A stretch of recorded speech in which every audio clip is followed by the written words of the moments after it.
Ce ralentissement de l'investissement dans le capital risque, c'est un phénomène mondial.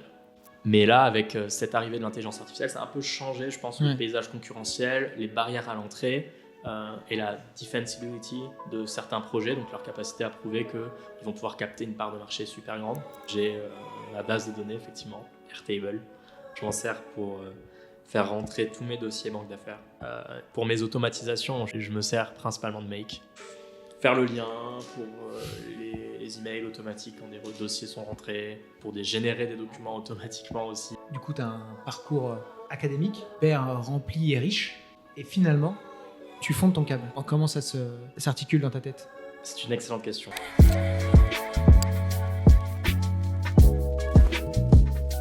Eugène, enchanté. Enchanté également. Je suis très content de t'avoir.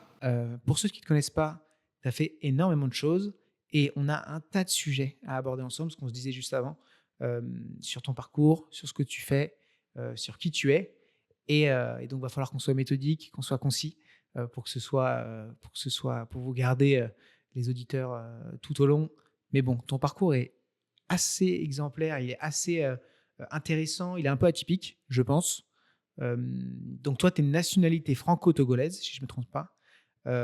Aujourd'hui, depuis peu, tu as lancé ton cabinet en tant qu'individuel, du coup, il n'y a toujours personne avec toi, hein, tu es tout seul. Et tu interviens sur des problématiques de FUSAC et de financement d'entreprise, notamment avec une belle dimension internationale franco-africaine. Franco-africain, je me trompe peut-être. Et tu as fait plein de trucs. Tu as un parcours académique long comme le bras. Je vais te laisser te présenter. Et puis l'idée, c'est que je te pose plein de petites questions autour de ce que tu fais et ce que tu as mis en place. Pour ceux qui arrivent là et qui ne savent pas du tout qui est Eugène, ce que vous allez apprendre, je pense, c'est si vous êtes élève avocat ou comme vous débutez, ça va être intéressant de voir comment quelqu'un se lance tout de suite en tant qu'avocat, tout de suite après avoir prêté serment. Pour autant, il y a du bagage derrière, donc à mettre entre guillemets. Et comment internationaliser son activité, comment travailler avec une double casquette française et togolais. C'est ça. Donc, je te laisse te présenter et puis on enchaîne. Merci beaucoup pour l'invitation, très sympa. Écoutez, pour me présenter rapidement, donc moi c'est Eugène, effectivement je suis avocat depuis récemment. J'interviens sur des sujets de levée de fonds et de cession d'entreprises technologiques, effectivement sur de la French Tech et sur de l'Africa Tech. Alors comment j'en suis arrivé là? J'ai eu effectivement un parcours académique un peu long, mais pour résumer, j'ai étudié le droit des affaires, puis la finance, puis la technologie, avant de revenir vers l'école d'avocat. J'ai fait ce parcours entre la France, le Royaume-Uni et les États-Unis. Et j'ai donc eu des expériences en cabinet d'avocat sur du corporate, entre guillemets, du droit des sociétés, du financement de projets aussi. J'ai eu des expériences en finance, en audit financier et en banque d'affaires, en fusion-acquisition et en technologie dans de la construction de start-up. Et donc, le point commun de tout ça, finalement, c'était ce que je fais un peu aujourd'hui, c'est-à-dire le conseil de ces entreprises technologiques dans des opérations financières qui requièrent à la fois une expertise juridique et une expertise financière ainsi qu'un réseau. Et comment tu t'es dit je vais devenir avocat dans tout ça? Est-ce que c'était l'objectif de base ou finalement tu as découvert au fur et à mesure ce monde-là? Tu as dit je vais devenir consultant, ensuite je vais devenir avocat. Comment tu as mûri le projet? Ou est-ce que tout était prévu depuis que tu as tes 17 ans et que tout est prêt? Raconte-nous un peu. Excellente question. En toute franchise, ce choix s'est réalisé assez tôt, je dirais, au niveau du lycée, où j'hésitais entre différents types de classes préparatoires. Et j'ai opté pour la classe préparatoire ENS Cachan D1. Donc pour ceux qui ne connaissent pas, c'est devenu ENS Rennes D1 depuis, mais c'est droit, économie, gestion. Et c'était donc une classe prépa excellente pour pouvoir avoir une expertise à la fois juridique et économique ou business. Et donc, mon intérêt a toujours été autour de l'économie. Donc, soit avec un IEP, soit avec une école de commerce, soit avec du droit. Bon, finalement, l'histoire a dit que ça a été avec du droit et de l'école de commerce.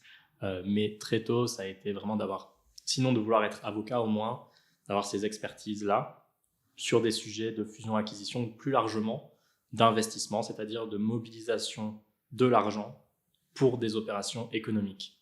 C'est le cœur de ce que je voulais vraiment comprendre. La technologie est arrivée après parce qu'on vit en ce moment beaucoup de bouleversements technologiques qui avaient peut-être un peu moins à l'époque où je formulais ces choix-là, mais qui s'est imposé parce qu'aujourd'hui, les choix économiques doivent être, ou sont en tout cas dans une large mesure, aussi portés par ces innovations technologiques qui transforment la façon dont on génère du chiffre d'affaires, dont on peut optimiser ses postes de coûts, etc. Donc, tu avais plus ou moins une idée claire. Pour autant, quand je regarde ton parcours, on voit que tu as un master en, je crois, 2015-2016, ou peut-être un peu après, si je me trompe, et qu'ensuite tu es revenu sur un autre master à la Sorbonne, j'ai vu, Berkeley, et après l'EM Lyon. Donc, il y a eu entre-temps des expériences professionnelles, j'imagine, autour de tout ça. Sachant que, regardez son LinkedIn, mais vous allez comprendre que il a fait déjà 10 fois plus de choses que n'importe quel élève avocat, mais c'est ça qui est génial. Mais, comment ça s'est construit un peu tout ça? J'ai vu que tu avais été aussi consultant à un moment. Qu'est-ce que ça t'a apporté? Je ne sais pas si tu peux un peu étayer là-dessus. Oui, sur l'historique, donc j'ai donc eu mon bac en 2013, prépa jusqu'en 2015, je rentre en magistère. Donc en magistère, 2 années en une, magistère juriste d'affaires franco-britannique. Première année, c'est licence et master 1 de droit français. Deuxième année, LLM, donc master anglo-saxon à l'université d'Exeter. Et troisième année, on fait notre master 2. Donc je finis ce master 2 en 2018. J'ai eu effectivement mon master en anglo-saxon en 2017. Et pourquoi tu t'arrêtes pas là? Pourquoi tu te dis pas, là c'est bon, je passe le barreau avec ça? Ouais, excellente question. En fait, à la fin de ma classe préparatoire, il y a eu un moment un peu décisif où, pour aller vite, j'avais l'option de partir sur l'ENS, l'option de partir sur un IEP, Sciences Po, ou l'option de prendre un magistère. Il y en avait plusieurs. Et je me suis dit à ce moment-là que, quel que soit mon choix, je reviendrai forcément vers l'un ou l'autre pour compléter mon parcours.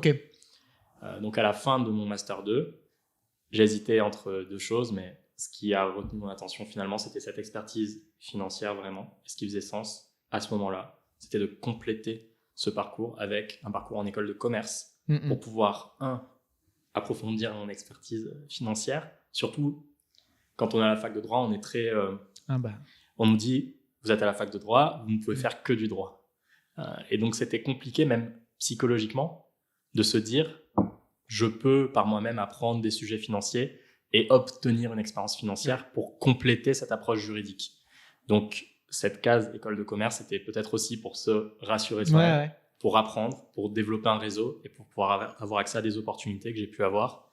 Je pense que sans ça, j'aurais difficilement pu obtenir ces expériences et donc ces expertises en audit financier et en fusion-acquisition côté banque d'affaires. Moi, ce qui m'en curieux aussi, c'est en fait, tu as un parcours hyper rempli et riche, académique, et finalement, tu fondes ton cab. Donc, tu te dis, bon, là, lui, il est pris partout, enfin, du moins, il n'aura pas de mal à trouver, et au final, tu prends le risque de fonder ton cabinet. Du coup, je pense que ça va répondre à plein de questions que beaucoup d'élèves avocats se posent en se disant, est-ce que je dois me lancer tout de suite?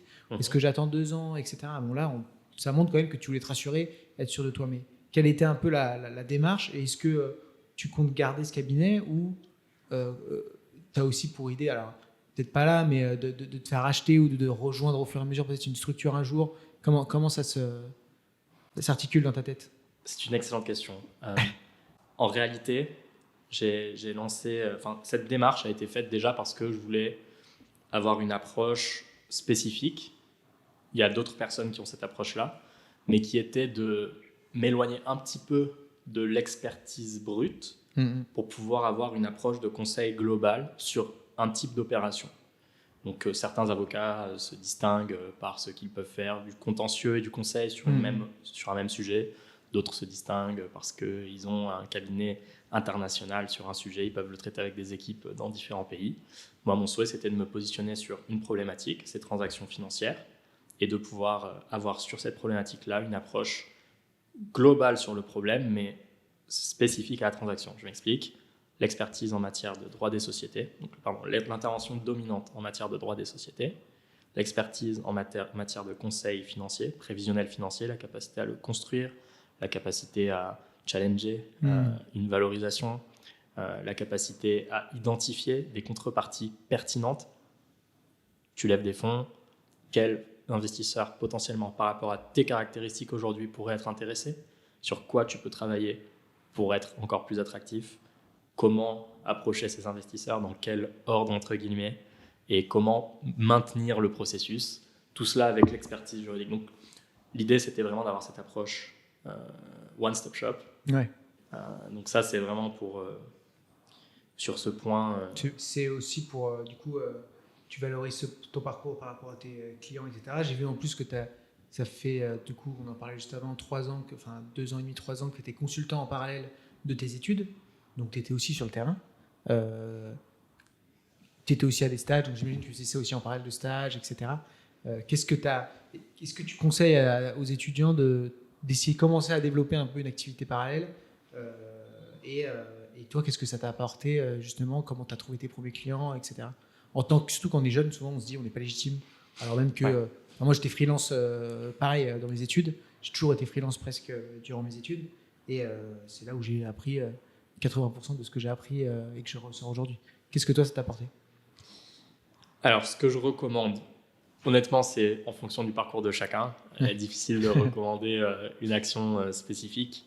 Je pense que c'est bien d'avoir une idée de l'endroit, grosso modo, ou de ce qu'on aimerait être à moyen terme pour pouvoir construire en amont dans ce sens-là. Ouais. Moi, j'avais cette envie. Pourquoi? Parce que j'avais envie d'accompagner des opérations particulières et plus précisément des entreprises particulières pour contribuer à transformer, on va dire, pour partie l'économie dans un sens. Et ce sens, c'était notamment pour le continent africain, la technologie sur ce continent, qui est un continent en très forte croissance, demain avec la plupart des jeunes actifs dans le monde entier, donc avec des opportunités absolument formidables, une concurrence qui est encore relativement faible, beaucoup d'informels, et une population très jeune et très adepte du digital. Alors que le digital est probablement, en réalité, le secteur le moins risqué dans la perspective d'un investisseur étranger. Ouais. Parce que quand on parle du continent africain, on parle beaucoup du risque politique. Et bien sûr, de la tech, on peut tout simplement transvaser ses équipes sur un autre pays. Il n'y a pas forcément des assets hyper lourds.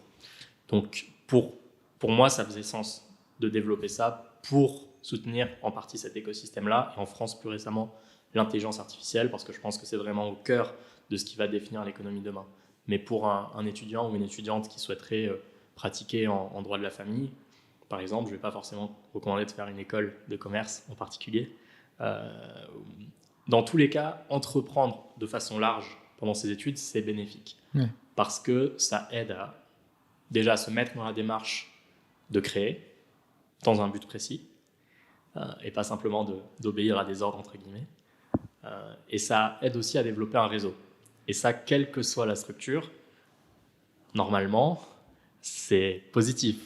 Parce que ça permettra demain à cette structure peut-être d'avoir de nouveaux clients, de rayonner, etc. Donc, sans préconiser une forme spécifique, oui, la démarche entreprenante, ça peut être des associations, ça peut être des médias, des articles, ça peut être du freelance. Pour se préconstituer une base de clients, c'est top. Moi, du coup, c'est passé par ce freelance sur des activités non réglementées, du conseil à des entreprises, en particulier sur des éléments financiers, préparation de prévisionnel financier, de pitch deck, recherche, accompagnement et aide à la recherche d'investisseurs, et l'inverse, pour des investisseurs, accompagnement sur des business plans dans le cadre d'investissement, des choses comme ça. Et comment tu as trouvé tes premiers clients là-dedans? Excellente question, pardon. J'ai oublié de répondre à celle-ci. Je reprends le fil. C'était en réalité assez complexe au tout début. Comment j'ai fait? Je suis passé par beaucoup d'étapes. J'ai utilisé LinkedIn, j'ai utilisé des emails, en envoyant du cold email à des personnes qui pourraient être intéressées. J'ai contacté des plateformes aussi.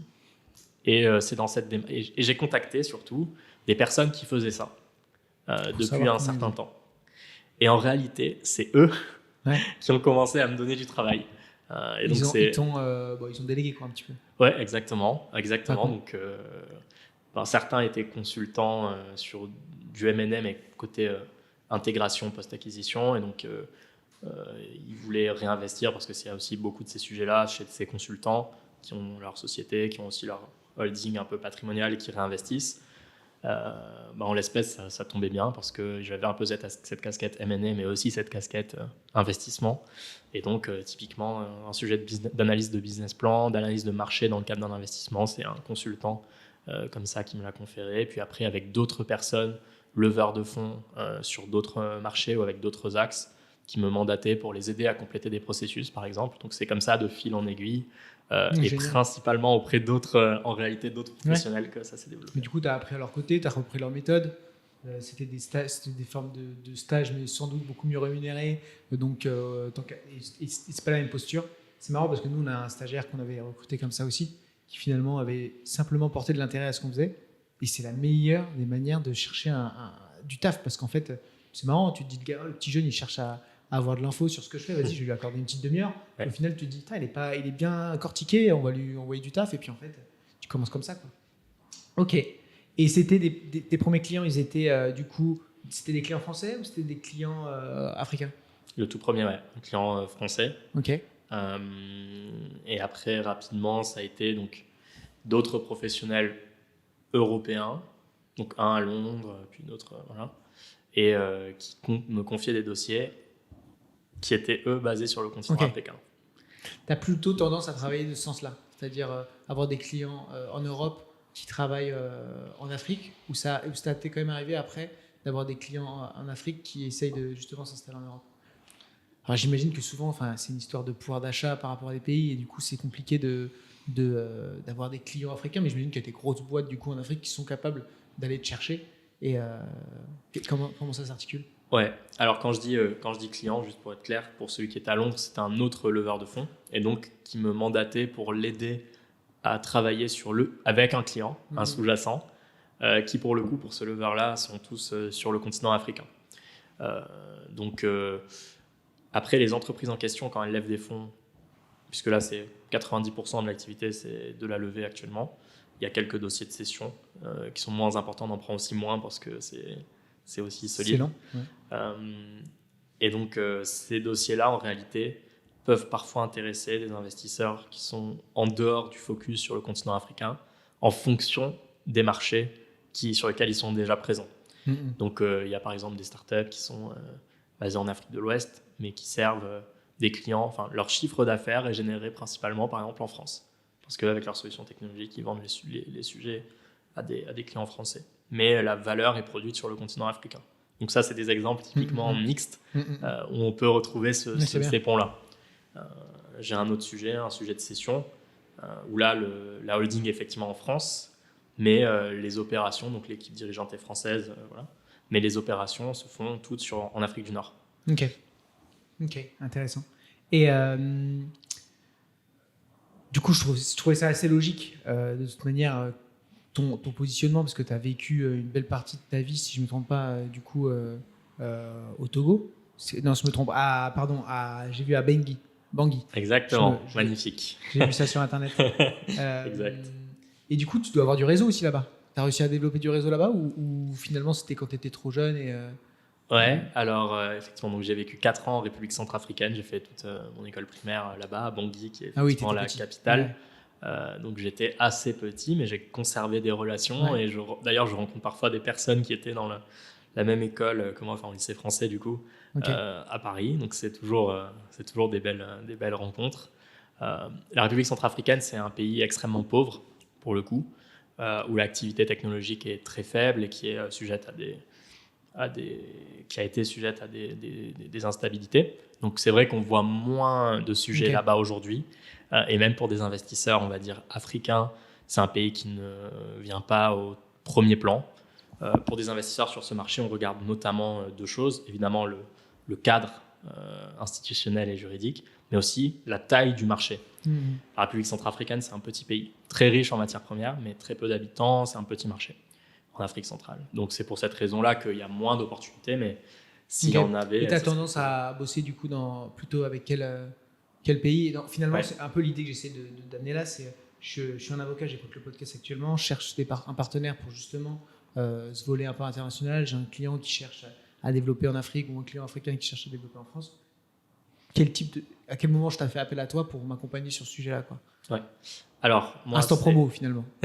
Magnifique, merci. Effectivement, donc moi, c'est avant tout sur des opérations financières, levée de fonds ou cession. Ça peut être dans l'autre sens, investissement, côté investisseur. Les pays sur lesquels je travaille le plus aujourd'hui, bon, on a déjà les pays francophones, les plus grands pays francophones, Côte d'Ivoire, Sénégal, Bénin, Togo, Maroc, qui sont des pays avec un certain écosystème en croissance. Mais je travaille aussi beaucoup avec des pays anglophones, Nigeria, Kenya, majoritairement c'est de Ghana aussi parfois. Donc déjà avec ces pays-là, on a une bonne partie et parfois épisodiquement, il y a des clients sur d'autres géographies, au Cameroun, au Gabon. Ok. Voilà. Ok. Et qu'est-ce que tu conseillerais à une personne qui... parce qu'en fait, pour moi, ça fait peur à plein de gens d'aller travailler à l'international, alors même que c'est un positionnement qui est fort et en fait, tu te défais d'une énorme partie de la concurrence des avocats français parce qu'on est nul en langue et puis on a tendance à vouloir bosser franco-français parce qu'en fait, en réalité, on a peur de sortir... on voudrait tous aller attaquer n'importe quel pays partout, mais en réalité, ça fait un peu peur, il y a des blocages. Qu'est-ce que tu conseilles, toi, pour se lancer à travailler là-dessus? Est-ce que tu dois bien connaître le pays ou finalement, je parle notamment juridique, ou est-ce que finalement, tu te plonges dedans à chaque fois et c'est pas si compliqué que ça?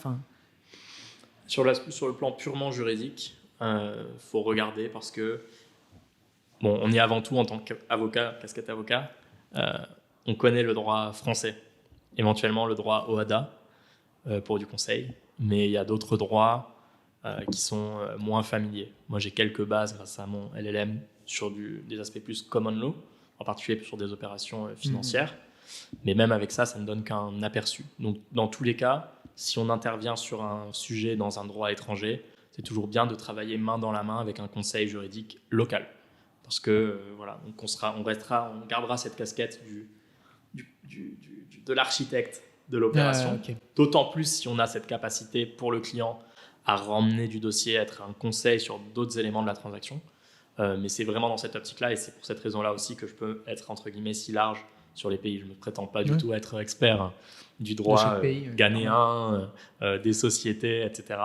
Du coup, tu trouves des partenaires locaux qui justement vont travailler. J'imagine que ça fait monter un peu la note de tout ça, mais bon, la personne qui se lance dans ce travail-là, elle a souvent des fonds. Donc, Ouais, alors souvent, dans ce type d'opération, souvent il y a deux niveaux.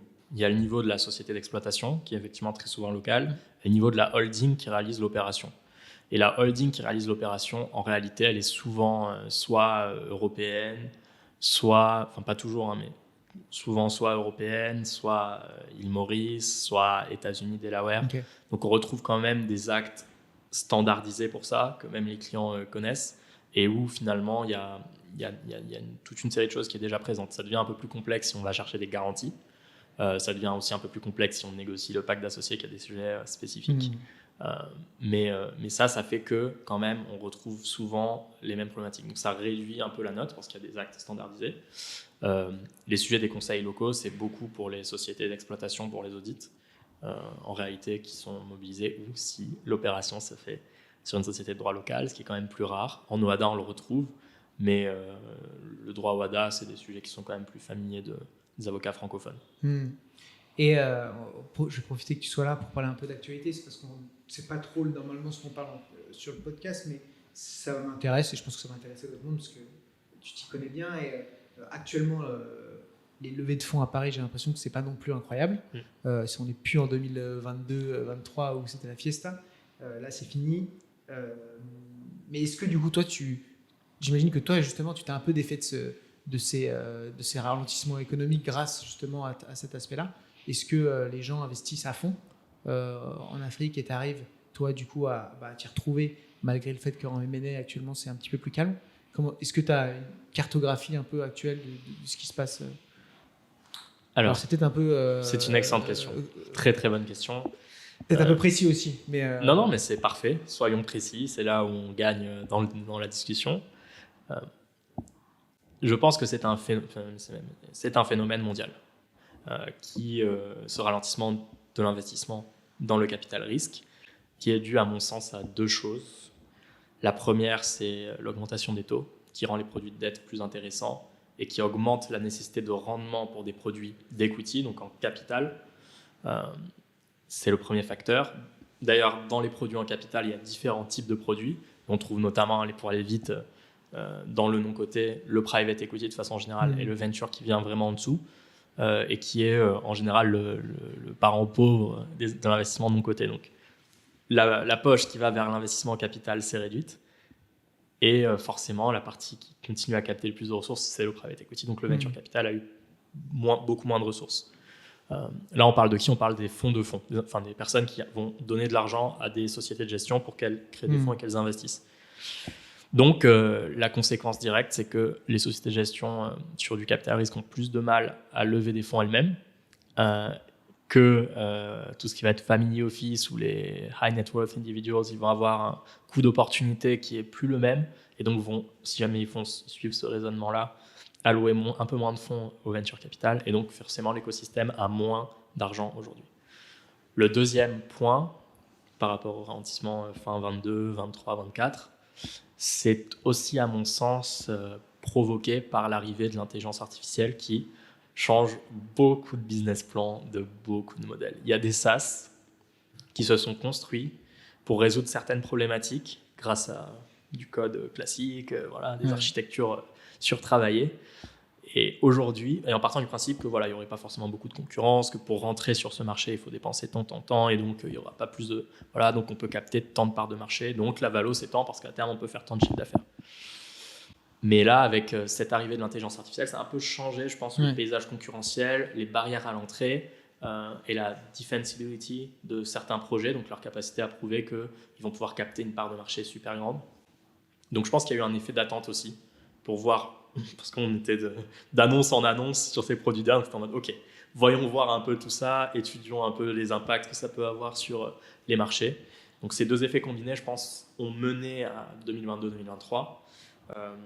Sur le continent africain, 2023, c'était à peu près 3,5 milliards investis sur l'ensemble du continent. Donc moins qu'en France, par exemple. Donc ça reste c'est que dalle en fait. Une niche, c'est tout petit, mais pourquoi j'en fais une activité importante? À nouveau, c'est par activisme, j'ai envie de dire. Je soutiens des entreprises dans l'intelligence artificielle en France et sur le continent africain parce que je pense que ce sont des territoires qui doivent s'en prémunir, que si on ne le fait pas, demain, on risquera d'accumuler du retard technologique et donc du retard économique. Une simple comparaison historique, je rentre dans les détails parce qu'on parle de tout ça, mais si on prend par exemple le pourtour méditerranéen qui était autrefois la zone la plus riche, la plus où on vivait le mieux, où les revenus par habitant étaient les plus élevés, à quel moment, grosso modo, de l'histoire ça a complètement décroché? C'est au moment de la révolution industrielle, où finalement ces zones-là ne s'en sont que peu dotées, contrairement à l'Angleterre, à l'Allemagne, autour de la mégalopole européenne d'aujourd'hui finalement. Donc je pense qu'on est à peu près sur le même type de transformation aujourd'hui et c'est pour ça aussi que j'oriente beaucoup mon action sur ça. C'est pour aussi contribuer à mon échelle à ce que je pense être une amélioration pour la société de demain, en tout cas pour que nos mais justement, côté intelligence artificielle, tu ne penses pas que ça va aller, ça va pouvoir justement, côté, tu parlais de barrière à l'entrée, de defensibility, finalement, une boîte, qu'elle soit africaine, qu'elle soit chinoise ou qu'elle soit américaine, avec l'IA, elle peut tout de suite arriver, être hyper efficace et créer un bon produit en 10 fois moins de temps que c'était avant. Effectivement. Donc ça va aller beaucoup plus vite, je pense. Enfin, j'imagine, de toute manière, et toi, tu vas être un acteur sans doute de tout ça, mais effectivement. Ok, c'est intéressant. Effectivement, il y a plusieurs niveaux dans l'IA. Il y a on va dire les enablers. C'est un peu comme le gold rush, la recherche de l'or. Il y a ceux qui préparent grosso modo les pelles, ceux qui creusent, ceux qui utilisent l'or pour faire quelque chose. C'est un peu la même chose dans l'IA. Des acteurs comme Nvidia, aux personnes qui produisent des datasets, qui entraînent des modèles, des personnes qui utilisent ces modèles pour des softwares. Il y a toute une série d'échelles et sur chaque échelon, il y a des choses à faire. Et si jamais ces échelons sont détenus et entraîner sur le territoire français ou sur des territoires du continent africain, je pense que ce sera un grand pas pour ces deux Et zones. du coup, tu es bien dedans, tu as un peu des prédictions, et après on ira dans le concret de comment tu gères ton activité. Tu as des prédictions un peu de comment ça va se dérouler. Alors, on pose cette question à tout le monde parce qu'en fait, personne ne sait vraiment, mais tu vois peut-être un petit peu plus. Est-ce que tu vois, prenons l'exemple d'un avocat, est-ce que tu vois l'avenir de l'avocat dans 5 ans quand tu coupes l'intelligence artificielle à ça, qu'est-ce que tu penses que ça va devenir, tu vois? Est-ce que tu as une vision un peu de la suite? Je pense que ça, en fait, angoisse autant que ça fascine. Effectivement, très difficile, très très difficile à dire. On peut y réfléchir en live ensemble, mais l'effet direct, à mon sens, c'est la réduction de l'intensité de travail, travail humain, pour un même output. Donc, si on raisonne en économie, création, capital mobilisé et travail, la fraction de travail diminue et le capital augmente pas tant que ça pour l'instant, vu les coûts de ces services d'IA. On a un beau retour sur investissement. Mais du coup, cette réduction du capital travail fait que, de l'autre côté, sur le marché des acheteurs, quel va être l'impact de ces personnes-là qui se rémunéraient grâce à une activité dans une entreprise plus large? Deux choses. Soit ces entreprises vont du coup recruter à nouveau des personnes pour d'autres choses, tout autre, sur de la relation, sur le fait de s'occuper de ces produits IA, sur des databases, sur des sets de données à créer pour pouvoir standardiser le reste. Donc peut-être finalement qu'on va avoir vraiment des aspects de recherche beaucoup plus élaborés pour créer des modèles qui vont être ensuite exploités par l'IA pour les actes récurrents. Mais en tout cas, ce qui fera la différence, c'est peut-être la qualité du modèle. Il y a les modèles de base, type je crée un beau document, un beau process, et il y a des vrais modèles de données où on va devoir recueillir de la donnée, vérifier que ce soit vraiment bien mesuré, bien traqué. Donc peut-être qu'il y aura une très forte concentration de travail humain sur ça. Et peut-être aussi que ça va se coupler avec beaucoup plus de travail indépendant dans un sens, surtout sur les activités de service. Sur les activités, on va dire, manuelles et physiques, ça se couplera certainement à de la robotique, où là, pour le coup, l'intensité capitalistique risque d'augmenter beaucoup, parce que ça coûtera cher, certainement, de connecter ces machines à de l'intelligence artificielle pour qu'elles puissent œuvrer dans le monde physique selon ces éléments-là. Intéressant aussi de voir quand les premiers accidents arriveront. Si je résume, si vous formez-vous vite en robotique et en IA, si vous voulez, et en connexion justement d'intelligence artificielle avec des outils pour pas finir sur le carreau, parce qu'en réalité il y en a qui vont finir sur le carreau, et puis c'est une réalité qui je pense est un peu beaucoup se le cache, mais en réalité même nous, tu vois, on crée des sites internet, je sais que ça va sortir un truc qui va créer des sites web en une seconde, c'est sûr et certain, des sites web simples, des sites web donc nous, ce qu'on se dit, ce que je dis aux équipes, c'est on monte la qualité de production, c'est le seul moyen de s'en sortir par rapport à ça, et on trouve des compétences ailleurs sur d'autres aspects, et en réalité il y a un moment où on se fera bouffer, mais on a le temps et on met en place, tu vois. Mais c'est je pense, une réalité qu'il faut avoir en tête, sinon pour une boîte qui veut s'en sortir. Et ton point de vue, il est très clair, très intéressant. Je pense que ça va peut-être bouger certains. Toi, à titre perso, tu utilises l'intelligence artificielle ou pas? Un petit peu? Oui, tous les jours. Tu utilises quoi? J'utilise GPT classique. Ça, c'est principalement à partir de certains modèles, en particulier sur des aspects marketing. Ok. Donc concrètement pour produire des contenus, Ouais, des contenus adressés pour préparer de l'adressage à des clients, à des prospects. Ouais. Je l'utilise pour affiner certains modèles, questionner. Okay.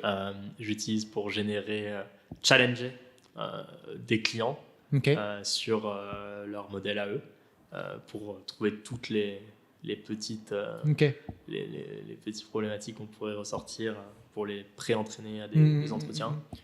Typiquement, je suis en train de lever des fonds. Tu prévois le fait que le mec, on va lui poser 100 000 questions sur et tu t'assures que le gars il est capable de répondre à tout, quoi. Exactement. J'essaie de voir celles qui pourraient être problématiques, c'est-à-dire qui touchent en fait une vraie un vrai défaut de la boîte et comment on peut... Et qu'est-ce que tu fais? Tu dis à ChatGPT, voilà la boîte, voilà ce qu'on fait, voilà nana. Enfin, finalement, Ouais. tu fais l'entretien avec ChatGPT, tu vois ce qu'il te dit et derrière, tu le relances à ton client, quoi. Bon, j'ai toujours un document anonymisé avec plein d'infos Ok, sur mes boîtes. génial. Et je peux m'en servir pour plusieurs choses Important différentes. d'anonymiser pour le coup. Ouais. Alors, sur GPT, on peut mettre la fonctionnalité qui demande de ne pas enregistrer. Ok. Mais voilà, sait c'est jamais. déclaratif. C'est une boîte américaine. Voilà. On sait ce qu'il en est. Ok. Alors j'ai vu aussi, alors on va parler sur plutôt le côté avocat. Est-ce que toi, tu as une manière de t'organiser particulière? J'ai l'impression que tu es quand même bien. Par exemple, qu'est-ce que tu utilises pour t'organiser? Moi, j'aime bien donner un peu des outils. Moi, quand je le dis, personne ne le fait, mais quand un avocat le dira, ça sera peut-être plus utilisé. Est-ce que tu as des outils que tu utilises pour t'organiser? J'ai vu aussi on en parlera après, que tu étais certifié sur Zapier Make. Ouais. Donc, beaucoup de gens ne savent pas ce que c'est. Et ça m'intéressait de voir où un peu tu allais utiliser ces outils-là. Est-ce que tu peux nous en parler vite fait? Effectivement. Alors, comment je m'organise aujourd'hui? J'ai ma base de données, effectivement, Airtable, que j'utilise. Donc, Airtable en base de données. Allez voir, c'est très bien fait. Et effectivement, je m'en sers pour faire rentrer tous mes dossiers banque d'affaires. Enfin, la plupart, avec tous mes formulaires, en fait, retombent sur Airtable.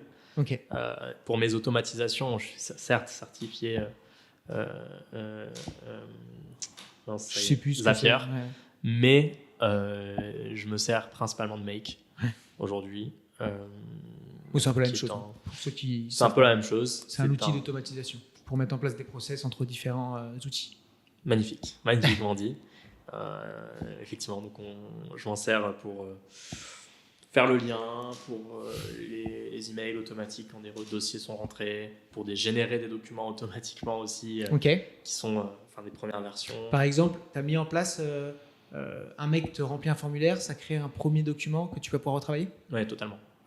Et c'est grâce à quoi tu as connecté Airtable avec un doc que tu as prévu en amont? Totalement.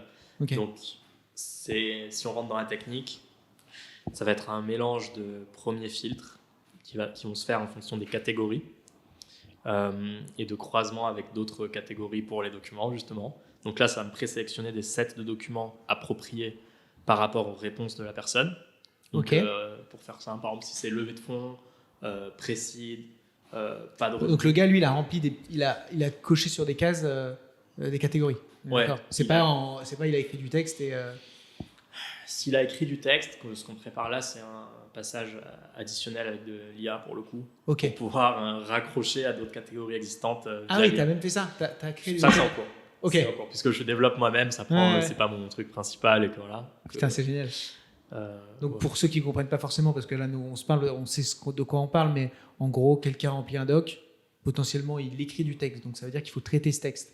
Mais ça prend du temps. Aujourd'hui, avec ChatGPT, vous pouvez le plugger un peu à l'intérieur de votre scénario d'automatisation et vous allez lui dire, essaye de comprendre, j'imagine un peu l'idée, essaye de comprendre la catégorie et place-le dans la catégorie correspondante et ensuite ça va enchaîner l'automatisation pour, j'imagine, générer un fichier pertinent ou un truc comme ça. Exactement. Grâce à l'API, on peut faire des prompts automatisés quelque part et donc venir chercher une suite de caractères, du texte dans une cellule du formulaire qui se retrouve du coup dans une cellule de notre base de données et placer ce texte-là dans le cadre d'un prompt pré-rédigé qui sera de façon répétitive emmené et dont on prendra l'output pour cocher ou pas cocher si on met en binaire.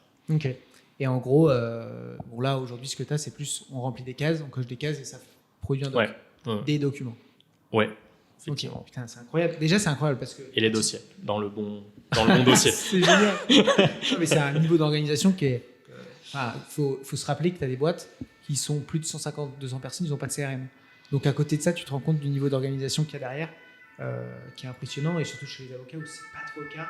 Quand je parle déjà d'envoyer un mail automatique, c'est compliqué, mais bon, du coup, c'est bien. Allez voir, franchement, Make et Zapier, c'est vraiment des outils qui sont... Et tu sais, tu as une idée de combien de temps ça te fait gagner? Ça dépend. Parce que finalement, des fois, on est un peu geek de ça et on prend autant de temps que ça nous fait gagner. Effectivement.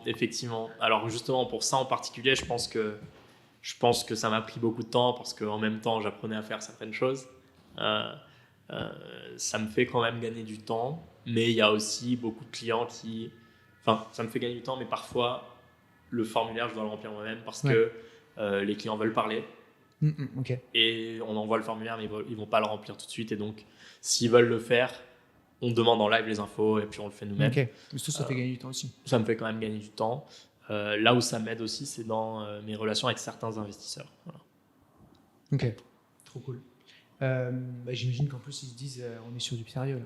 Enfin, quand un gars, il est tout seul, il a mis tout ça en place, tu te dis ah, c'est clean. T'as d'autres logiciels que tu utilises pour t'organiser un petit peu ou... J'ai la suite Google, Ouais. classique. Du coup, avec Google Meet, Ouais. Zoom, important pour moi. Non, après. Moi, je suis team Google. Ouais, c'est utile. Honnêtement, déjà, c'est pas pas mal. Tant que ça. Ça me vient, enfin, forcément, mais ça me vient pas. Ouais. Et aujourd'hui, du coup, d'où viennent tes clients? Tu as une idée un petit peu? Tu traques un peu d'où viennent tes clients? Pas assez. Mais beaucoup d'autres personnes. Enfin, ok, c'est de la recommandation. C'est comme recommandation ou co-traitement. Ok. Voilà, moi, je suis quelqu'un qui n'a pas de problème à traiter ensemble des dossiers.